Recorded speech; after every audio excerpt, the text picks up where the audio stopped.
I'm Judd Myers. I'm Scott Tipton. Welcome to Blastoff.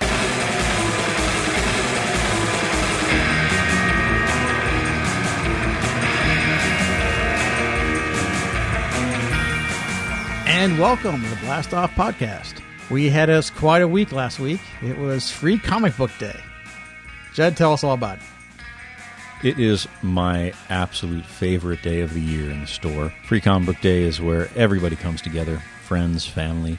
We come in, and of course there are free comics for everybody, but it's also a celebration. It's a time where we all get together and celebrate what it is to be a comic book fan. A lot of kids show up. There's cosplayers. There's food trucks. I mean, certainly at our store. And there's just basically a sense of wonder and awe and love. And it's just one of those days that, man, if you're a comic book retailer, it gives you validation that what you're doing is your purpose. It's the right thing to do. And if you're a comic book fan, it makes you feel good because you're together with all of these other people who love the same thing that you love, and there's nothing better than that kind of community. It was a great time. What I love about it, too, is, and this is probably our fifth for Blastoff. That's right. It's this great mix of you get all of your regulars who come in, and they've been excited about it for weeks. And then you get people who walk by and go, what is this? And then you go, oh, it's Free Comic Book Day. And then you get to bring them into our world and you give them the books and you're like, I didn't even know they still made comics. Oh, yes, they do. And you show them what we have. You show them what people are working on. You show them the kind of work that's out there. And you get to kind of relive that joy of discovery of people who have kind of lost touch with the comics they loved as kids, or even the notion sometimes of just reading for pleasure. And that's maybe my favorite thing about it. As much as I love, seeing all the fans come in, I love the people who come in and don't know anything about it. That to me is the best thing about Free Comic Book Day. Is it's about outreach. It's about people in our community. And it's funny, you can have a shop in a neighborhood for years and people will come in, when did you open up? 5 years ago. Because we all live with such blinders on. We're all so engrossed with the drama, and it is drama of our lives, and they just kind of stumble into our store, and all of a sudden it's this new place that's a part of their lives. It's pretty sweet. And this year was something else for us. I've never seen the kind of lines we had at the store this year. Yeah, there was a call from someone at KPCC, which they also run on NPR, and in the middle of the craziness that was here, I mean, thousands of people. And she said, is this a good time for an interview? And I said, what? I couldn't hear her on the other end of the phone. Anyway, I went outside and I was like, okay, let's do it. And she said, so you have a line. How long is the line? And I said, I don't know. I can't see the end of it, which is true. And she asked me a lot of questions, but one of the things that she said was, what is the most powerful part of Free Comic Book Day? And I said, well, I think the idea is that free is the most powerful word in retail, but that I don't agree with that. I think the most powerful word in retail is give. It's not an opportunity for you to come and get free comic books from us. It's a time for us to have the opportunity to give you free comics. And that's a very, very special thing for us to have the opportunity to do. It's an honor for us to be able to do that. I love it when people who come and, like you talk about, the people who don't normally come to a comic book store, they see all these lines and they see people celebrating and cosplayers, and they say, wow, do they still make comic books? And I get to say, not only do they make comic books, but all these people read them and then hand them a comic book. Right. And we had fantastic guests this year. We should probably take a moment and thank them. Cecil Castellucci and Jody Hauser were here. The amazing Mark Wade was here. And then my compatriots, David Tipton and J.K. Woodward, were here signing comics and talking to fans. And then also, I'd be remiss if I didn't mention our secret weapon every year, Kit Quinn and Stephen Meisner. That's right. This year they were Wonder Woman and the Flash, and they're the best cosplayers in the city. Yes. And every year they come in and they do something different and they just blow the fans away. I love them so much. They do so much good for people. The kids were in awe of them. The parents were just filled with childlike wonder. They really do bring something to the occasion that no one else can do. And I got to say, this year was kind of special for me too, because I mean, I've been writing comics for a decade now. But this was my first free comic book day release. Every publisher puts out 2 or 3 all new comics for free comic book day. And usually if a publisher does that, it's a book they're taking pretty seriously. And this year, my new Star Trek book, Mirror Broken, was one of the IDW releases. And so this is the first time I've had one of my books be released on free comic book day. And it's hard to explain. I mean, comic book creators, probably as much as TV and screenwriters, but maybe even more so because of the slightly reduced audience, we kind of live in a bubble. And we don't really get that reaction of talking to people who are reading our stuff. And you get it at conventions, which is maybe once or twice a year. But just having so many people coming in, knowing everybody was walking out with a copy of our new book. And plenty of people who knew of our stuff in the past and brought their own books to get signed. It was a pretty special day for us. And also because, I had JK next to me drawing pages from an upcoming issue. So we were both creating the new series and talking to fans and signing books as it was happening. It was pretty great. I would like you to tell us a little bit about that book because it's super cool. And I'd like to say that, yes, you're my partner. Yes, you're a great comic book writer. But this is just a great book. This is really cool. It's getting a lot of attention. It's getting a lot of attention. This is a fun one. My brother and I usually get called in to write the stuff that tends to be the old school stuff. We'll get Classic Trek, we'll get Next Gen, we'll get Deep Space Nine, we'll get Planet of the Apes. And so with this one, there's a very famous episode of the classic Star Trek called Mirror Mirror. It's the one where there's the transporter accident and all of a sudden Kirk and his crew are in the evil universe and there's Spock with a goatee and everybody's got no sleeves and they're all scarred and ripped and the Enterprise is full of pirates. And they retouched on that episode later on in other Trek series, in Deep Space Nine, in Enterprise, but they never did it with Next Generation, which is arguably the only other Trek series I think is as iconic as Classic Trek. So they never did a Mirror Mirror series with Picard and Riker and Data. And apparently, and I didn't even know about this until as it happened, CBS was looking to create a style guide for merchandising for all of the Mirror Mirror TV shows. But since no one had ever done Next Generation, they just called in our artist, J.K. Woodward, who we work with on City on Edge Forever and Trek Doctor Who, to design what these characters would look like if they had been in the Mirror Universe. And it was J.K. working with the CBS licensing agent, John Van Sitters. He's a great guy. And so he knows his Trek backwards and forwards, inside and out, like the rest of us do. And so they came up with the designs for what all these characters would look like. And then they got done with it and they liked it so much and we need to do a book about these guys because no one's ever done it. And that's when David and I got the call to come in. Here's what Mirror Universe Picard looks like. Here's what Mirror Universe Data looks like. Go figure out a story. So this is what we did. So the story we're telling is the story of the Mirror Universe, Jean-Luc Picard and Riker and Data, and how they function, how they get together, how the same ensemble gets pulled together in this universe, which is just horrible. Everyone's seen the episode. You rise to the ranks by assassination. And the point we make as we're writing it is that these characters, it's not the Bizarro world. It's not the, Data is smart, so Mirror Data is dumb. It's not like that.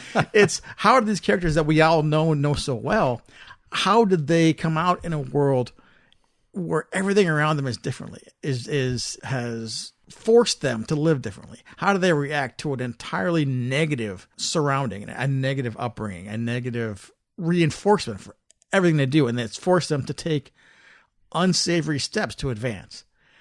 And so this is where we started. And JK's artwork is amazing.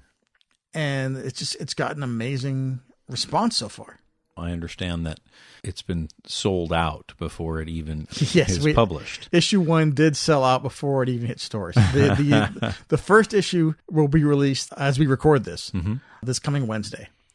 And then 2 weeks later, if shops sell out, they can't get more. In 2 weeks, the second printing will come out with an amazing new cover that JK whipped up in like a day. and it's fantastic. But yeah, it's sold out before it even hit stores. Wow. Which that pretty must cool. feel really good. It's nice.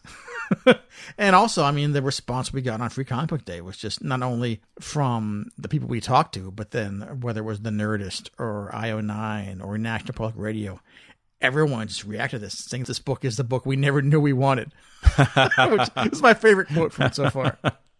So yeah, it's been a fun couple weeks. It's going to be a great book for Next Gen fans, as long as they can, accept the fact that things take ugly turns. As I was writing this one, I mentioned to my editor that I don't think I've ever written a story with quite this many vaporizings in a single issue. I'm like, hopefully it works out. People are liking it. Well, normally with a what if type storyline, you're able to kill people. You're able to do things that you're not normally able to do. I have to imagine that the rules kind of don't apply like they normally do. Well, it's not just that they don't apply in terms of that, which is true, but also when you're writing Star Trek, one of the things that we've come up against over the years is that so many of the things that make normal motivations interesting in stories and drama, greed, to a degree, racism or bad will, just bad behavior in general, you can't do in Star Trek, because Roddenberry's dream was about, this is a humanity that's evolved past all of that. And so it's hard to write stories to greed when there's no greed. Because, greed is motivation for crime. And if there's no crime and there's no greed, then everything becomes just the alien menace of the month. Well, all that's out the window with Mirror Universe. Everyone's greedy. Everyone's hateful. Everyone's spiteful. Everyone's suspicious. Everyone's kind of murdery. Oh my God, you're doing Alfred Bester. That's what you're doing. Yeah. It's Stars My Destination, Demolished Man. You're doing that thing where just because we're in outer space doesn't mean that we're not human. We are human. We litter. We hurt people. We kill. We break people's hearts. We still do all of that stuff. Oh my gosh. And yeah. You're doing Alfred Bester. We've never had the chance to do it, so it's much more fun than I expected. Wow, this is great. Trek fans should be really, really excited about this. Do you find that now, after a lot of years of writing different Trek characters, obviously Doctor Who and stuff like that, but different Trek characters getting in their minds, getting in their brains, do you find that now it's easier for you to click into the story part of things because you already hear the voices?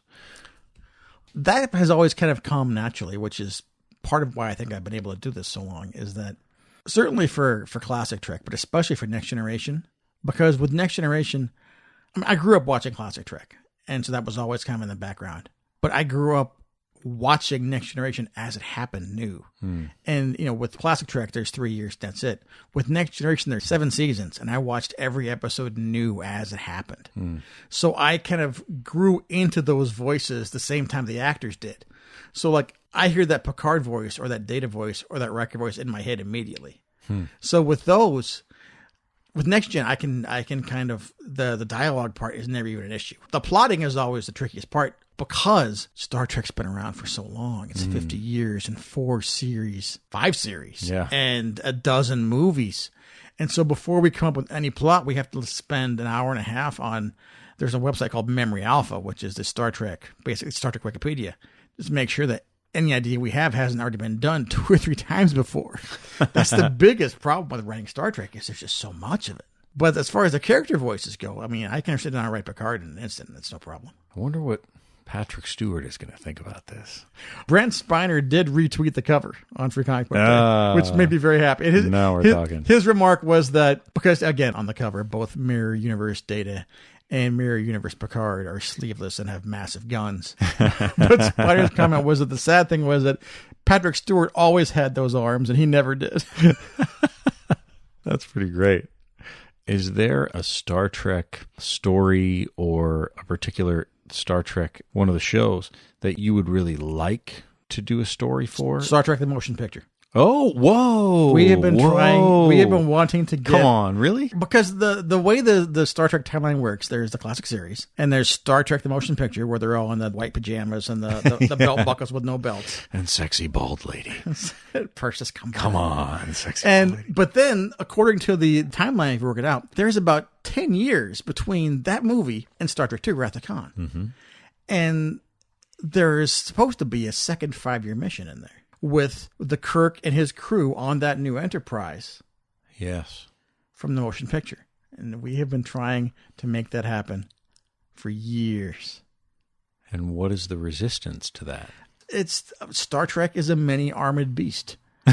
And so there are always various things happening where sometimes there's movie considerations, sometimes there's other publishing considerations, sometimes there's TV considerations. And so we've gotten close a couple times. And, the powers that be know we're dying to do it. We've got plots, stories we're itching to tell. I am hopeful that eventually we're going to get a chance to dive into that. That's the period I would love to play with.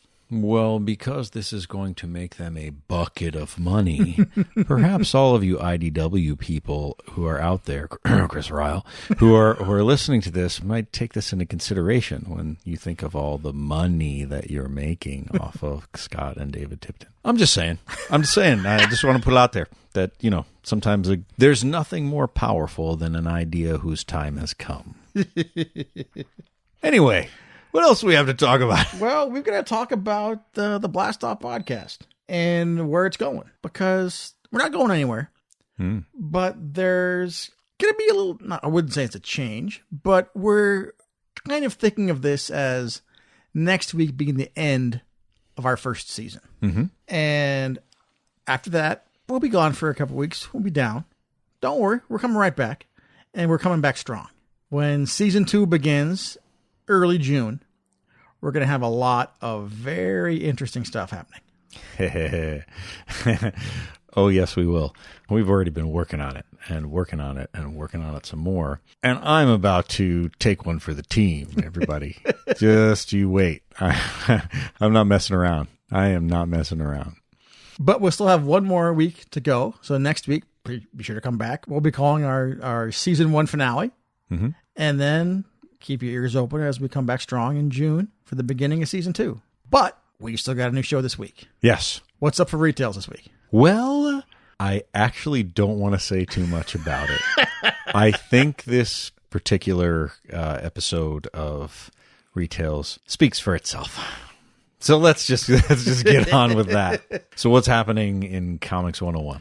Comics 101 this week, we're still working on some of our origin stories, but this is one that's a little lower on the food chain in the Marvel and DC universe.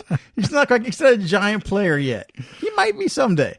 But this week we're going to talk about Prince Namor, the Submariner, one of the oldest superheroes around. Who has the movie rights to him right now? No one's sure. People talk about it. Some people say Marvel does. Some people say Fox does. I don't think anybody really knows yet. But it's an interesting character because he's been around longer than Aquaman. He's the first real undersea superhero, and he's just such an asshole. He's also the first mutant. But there's never been a character more unlikable who's supposed to be a hero who's been around this long. That's right.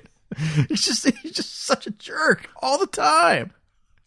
And I think that's been a big part of the success. Any favorite Namor moments growing up for comics? Oh my gosh. The thing about Namor books for me was that they were always the ones that were sort of at the bottom of the stack. So after I read everything else, then I'd read those. Although Supervillain Team Up. Supervillain Team Up was the best because he was he a hero? Was he a villain? I couldn't figure it out. But that particular book was it was like the Illuminati for me. It was these guys are just all just nasty and they're all out for blood. And it really, for me, in a book filled with bad people, I could see where he was the hero. I think I remember that whole time period where it was him versus the Stingray and him versus, there was always some underwater guy. All of a sudden Tiger Shark was a big thing. Tiger Shark, But really, I don't think it was until much, much later, more recent, where Bendis came in and sort of came out with this sort of idea that, hey, I own 80% of this world. And do you all understand that I'm busy protecting it? I don't care if you don't like me. I'm actually the most powerful hero in the world because I'm keeping you from ruining it all. All of a sudden, I sort of got it. But I think when I was a kid, the little tiny shorts and the little wings on the feet and stuff, it was hard for me to think of him as a badass. Yeah, well, I mean, because you had that was the double costume, which was just, green scaly Speedos, and that was it.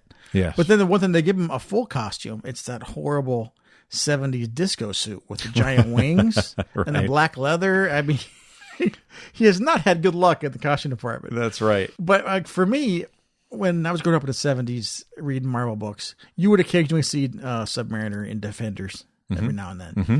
But my exposure to him came through all the reprint books. And in the reprint books, Submariner had an impact in the Marvel Comics of the 60s. Because it was like Stan Lee immediately realized, I've got this guy who's just like lightning in a bottle. I can throw him into any one of these books and just tear everything up. So all of a sudden he appears in Fantastic Four and just grabs Sue Storm and hauls her off into the beach. She's like, you're my wife now. Wow. And there's like Reed stretching behind. No.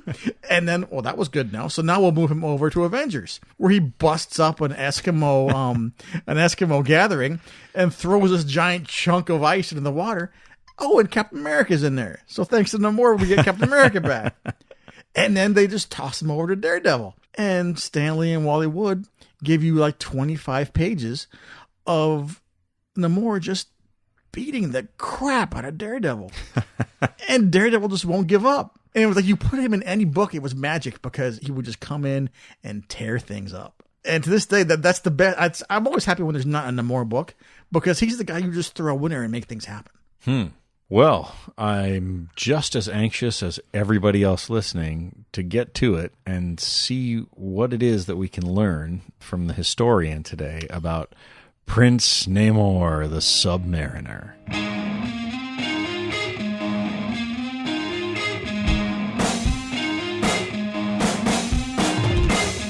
The history of comic books, the characters you love, and the people who created them. This is Scott Tipton's Comics 101.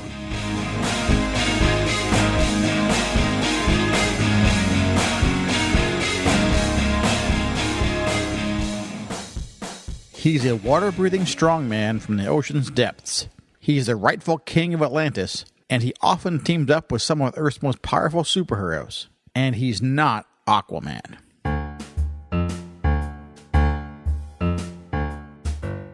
DC's Aquaman may get more publicity, but the original, accept no substitutes undersea hero is Marvel Comics' Prince Namor, the Submariner, who appeared a full 2 years before Aquaman, way back in 1939.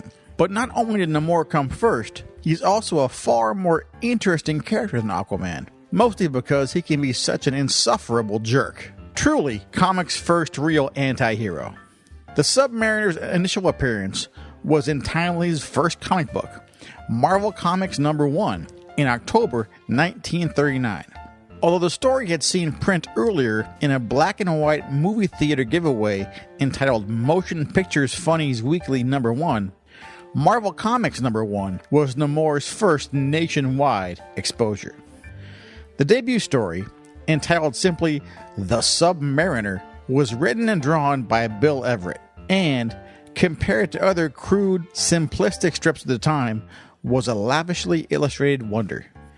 Everett had a fully rendered, almost cinematic style that blew away most of his contemporaries.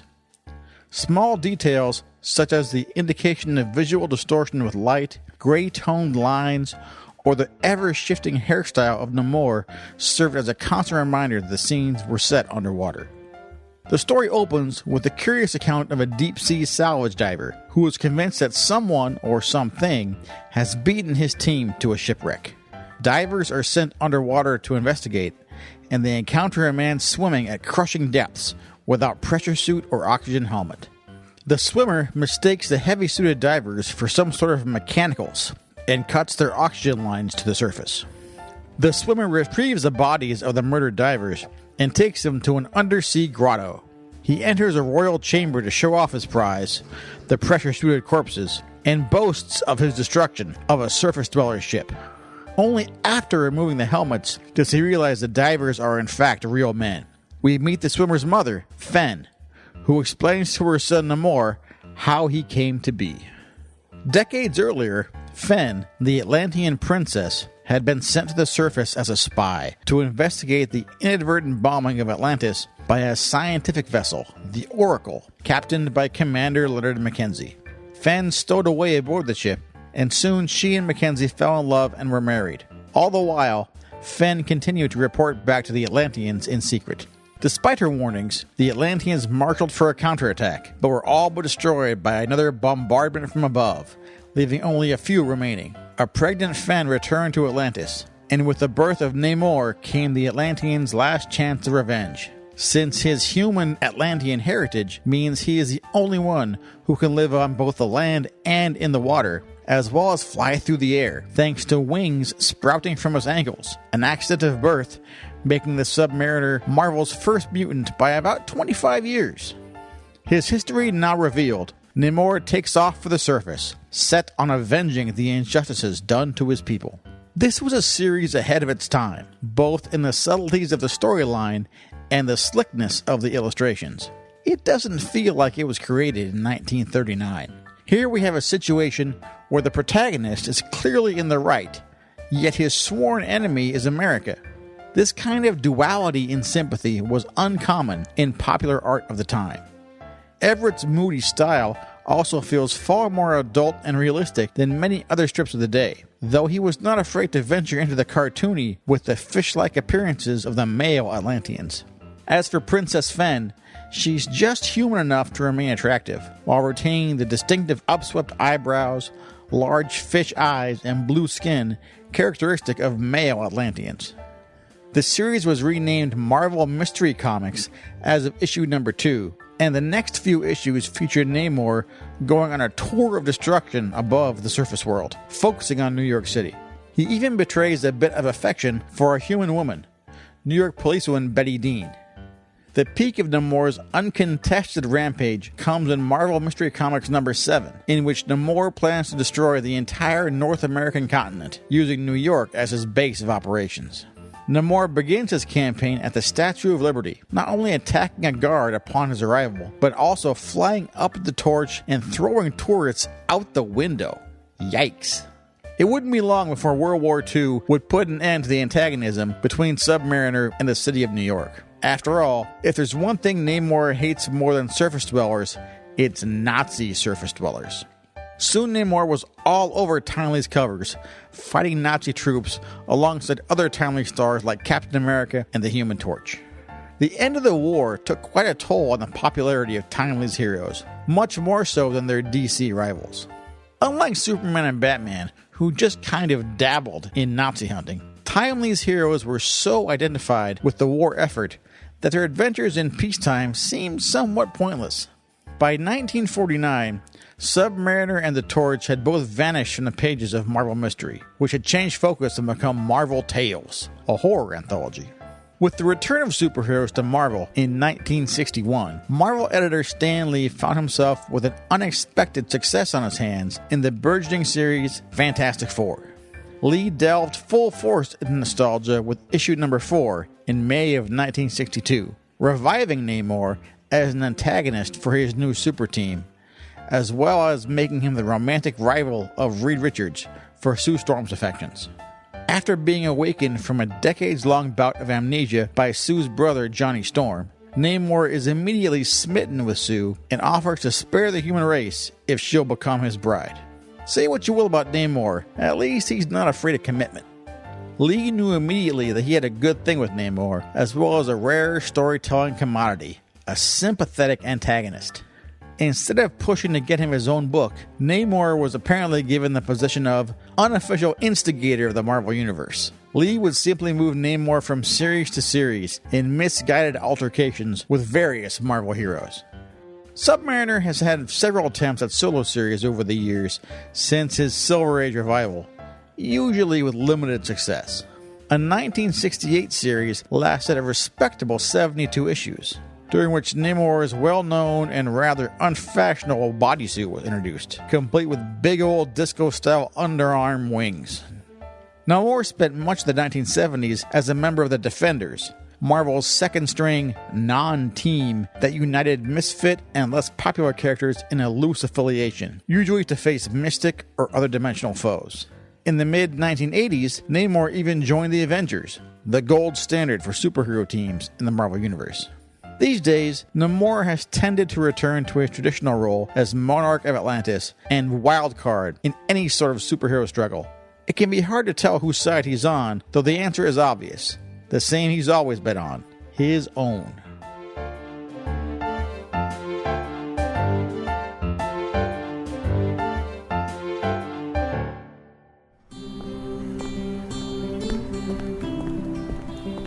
Not all great stories happen in the pages of a comic book. Some of them happen in the store. Welcome to Judd Meyer's Retails.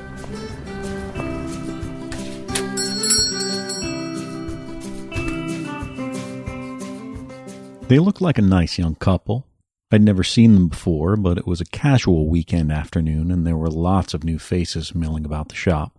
I'm proud to say that we've become something of a couples store. By that I mean a store that's welcoming to both men and women.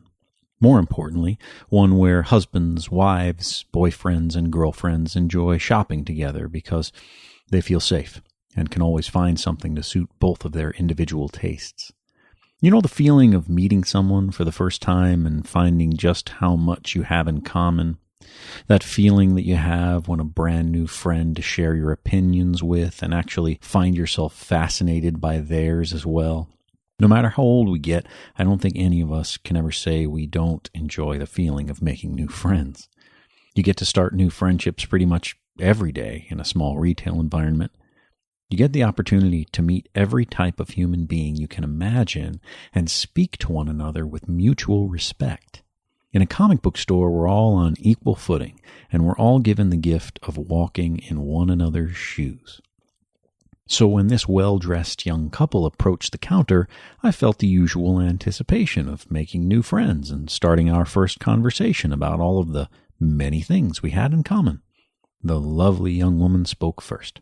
She flashed a sweet smile and asked, "Do you give discounts to porn stars?" I've worked for multiple comic book stores in multiple countries, from lowly toilet cleaner to management to owner. From England to New York to California, I've heard hundreds of stories and been faced with all manner of human being. Year after wonderful year, it just never gets old. I casually replied, "While I'm sure your work is very good, I'm afraid we don't give discounts to entertainment professionals." She just shrugged it off as if she'd heard that line 1,000 times, thanked me, and introduced herself. To this day, I'm not sure if Sherry is her real name or her porn name, but it's the one she chooses to go by, and that's okay with me. "Where are the comics with naked people in them?" said Sherry, the porn star. "Physically or emotionally," I replied. To my surprise, Sherry laughed hysterically. Our store is located in Southern California, the San Fernando Valley. While it's not often spoken of anywhere other than cable television, our warm and sunny part of the city is home to more pornographic film studios than anywhere else in the world. Tucked away in small facilities, next to printing companies and shipping outlets, are adult video processing firms and live internet feeds streaming, well, you know. New York City has Donald Trump's Dark Tower, and we have Larry Flint's glowing pylon. All along the winding canyon roads, you'll see beautiful sprawling mansions with elevated outdoor pools and windows that go on forever. What goes on inside those houses with high ceilings and winding staircases is the stuff that some folks' dreams are made of. I'm by no means bragging for them, nor do I think most of our residents see it as a badge of honor. It's just the way it is. Love them, hate them, admire them. They're our neighbors, with the right to make a buck however they like.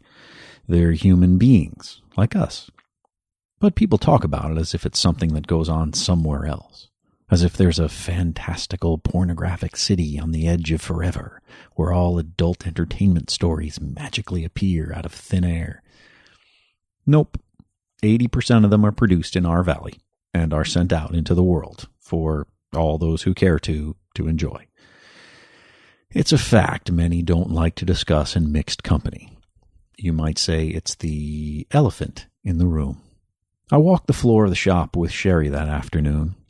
Her boyfriend, husband, producer stood absently by the door, talking relentlessly into his cell phone. He obviously had no interest in her shenanigans and came in to appease her curiosity. They've been in many times since that day, and I've still not said more than a few words to him, primarily due to the fact that his cell phone never leaves the side of his head. I'm sure he has a name, but porn name or otherwise, I've never heard it spoken aloud. Sherry was fascinated by what she saw. She picked up books and flipped through pages. She asked silly questions and laughed at her own curiosity. The art section called out to her because of the occasional provocative female images to be found within the sketchbooks and human anatomy tomes. I tried my best to explain things to her in simple terms she'd understand. Having discussions with a porn star is something everyone should get to experience at least once in a life. Like discussing religion. There are no real answers, only an endless array of questions.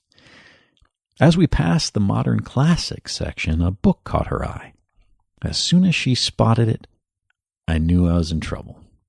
Before I could let out a whimper, Sherry rushed over to the shelf, grabbed the book in her hands, and shouted out to her boyfriend, husband, producer, "Look, honey, pussy!"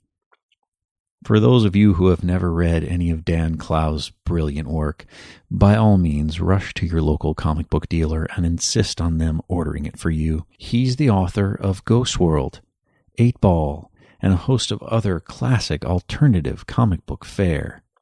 Poussey happens to be a scathing dissection of the insular world of the comic book industry. Sherry, however, saw something entirely different in the title, which I'm relatively certain would have given Mr. Clowes no end of enjoyment. She could have chosen almost any other word in the English language to loudly mispronounce in my little comic book store filled with weekend shoppers. But that one in particular garnered quite a bit of attention from every single person within earshot, which is to say, every person on the floor, in the back room, and on the sidewalk out front. Sherry doesn't care a fig about what other people think about her vocabulary. When she's happy, she damn well expresses it in a myriad of ways that some of us may find somewhat uncomfortable or refreshing, depending upon the type of person you choose to be. Having sold quite a few books to Sherry over the years, I can safely say that she's painfully honest, unafraid of her own opinions, and completely and utterly disconnected from the waking world around her. That first day in my store, Sherry bought a few books off the shelf, a couple of female action figures for various ideas she wanted to experiment with, and a copy of How to Draw Comics the Marvel Way. I'd like to think Sherry's learning something about sequential storytelling from the books I've sold her. Perhaps her aspirations mirror so many of the actors and actresses in the mainstream media, meaning what she really wants to do is direct. She certainly finds the time to read every book she buys and comes back in to discuss her feelings. Of Poussey, Sherry had this to tell me. "It wasn't what I thought it was going to be, but I kind of liked it." To which I replied, "Funny, I felt exactly the same way when I first read it." Upon reading the latest Wonder Woman books, Sherry intoned, "She talks too much. In my experience, hot Amazon chicks don't really need to say much, and they're a whole lot taller." "Makes sense," was my reply. She felt that there weren't enough homosexuals or midgets in comics, and that they should be better represented. She felt that most of the heroes were even more uptight than the villains they fought. She also felt confused by the fact that more heroes didn't have relationships with one another. As she put it, "When you work around the same people day in and day out, things are bound to happen." So true. We've talked quite a bit about Omaha, the Cat Dancer, which remains her favorite graphic novel series of all time, go figure, and she still can't make it even halfway through Watchmen, but is adamant that she's going to keep trying until she succeeds. Sherry's admitted that her friends on the set have seen her reading comics and graphic novels and are interested in joining her when she stops into the store. She's also admitted that she discourages them. Not because she feels ashamed of her hobby, but because it's something that's hers. I like having things that are private and personal, said Sherry. Things that belong to me that no one else is allowed to touch. Who can argue with that? She's respectful enough not to go into detail about the work she does while she's shopping, and I certainly don't ask any questions. The only thing we discuss is what she's reading and what she likes or doesn't, and I'm careful to always steer the conversation in that direction. We're a family store, after all. But she's a member of someone's family, isn't she? She's someone's daughter, someone's sister, someone's aunt. She's a person, and it doesn't matter to me what she does outside my doors. While she's in my store, she's a member of our family. She's the crazy cousin who doesn't obey the rules and makes everyone else in the family blush. The one who embarrasses us all when she comes over for Thanksgiving dinner. But secretly, we admire her for her bravery. We get a kick out of her fearlessness, and ultimately we accept her for who she is. Why? Because she's a member of our family. She's one of us. Sometimes folks will stare at her out of the corner of their eye, primarily due to her volume levels rather than any kind of racy attire, and the fact that she's an attractive woman, which always elevates you to the queen-like status in a comic book store. All we talk about are books, art, and what she thinks about them. I get the feeling that it's a welcome break from the circle she runs in, that it's an escape for her. And isn't it the same for me and you? Regardless of our backgrounds, our personal politics, our ages, and our livelihoods, we certainly have that in common with one another. She's a woman who comes into my store to talk about reading, her family, her friends, her home, her daily routines, and her sexuality are questions left unanswered. And while I love a great personal story as much as the next guy, there are limits to everything. I haven't a clue as to whether Sherry's successful in her chosen profession. She seems to be very happy with her work, and based on the car she drives and the books she buys, she doesn't seem to be doing too badly for herself. On a couple of occasions, I've been approached by excited young men after Sherry's left. "Was that who I think it is?" they say. I have absolutely no idea, I reply. A greater truth was never spoken.